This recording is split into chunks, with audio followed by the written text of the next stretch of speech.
NBC5 investigates scores of people in Chicago's Latino community entrusted their savings to a crypto investment company, and now their money is gone. Federal officials describe this as a Ponzi scheme that has taken more than $300 million from more than 40,000 people, and it's not clear now if they will ever get their money back. Here's Patrick Fazio.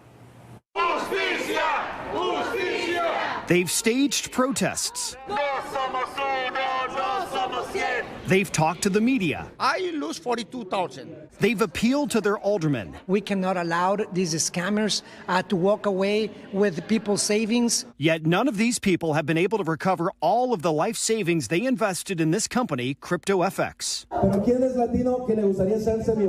Until last September, CryptoFX was run by this man, Mauricio Chavez, based in Houston, who told crowds like these that they could invest their money into cryptocurrency with big returns. Chicago. For 2 years, local CryptoFX agents working out of these two offices in Chicago convinced scores of local Latinos to sign contracts like these, turning over tens or even hundreds of thousands of dollars of their life savings. And in return, they now have nothing. That includes Lupe Rodriguez. I didn't know this was nothing but fraud. Last September, the U.S. Securities and Exchange Commission filed this lawsuit saying CryptoFX is a Ponzi scheme which raised more than $300 million from more than 40,000 investors, mainly Latino in Texas, Illinois, California, Florida, and Louisiana in just a 2-year period. And most of that money is still nowhere to be found. The court appointed an attorney called a receiver to take control of the company and investigate where all the money went. In a new filing, the receiver now says he has been able to claw back $9.4 million of investments by cashing out the company's bank accounts, property holdings, and luxury cars. But that leaves a whopping $291 million in cash paid by investors like these that still has not been found. Why? In his filing, the receiver says the majority of the investments were paid in cash. He has not located a set of books and records that tracked that cash, and much of the money is in foreign accounts or money orders, which the receiver can't access. We do know that a court-appointed accountant has estimated that the total cash delivered to Mauricio Chavez before the company was shut down is more than $41 million. But the receiver says Chavez is refusing to cooperate and should be held in contempt of court.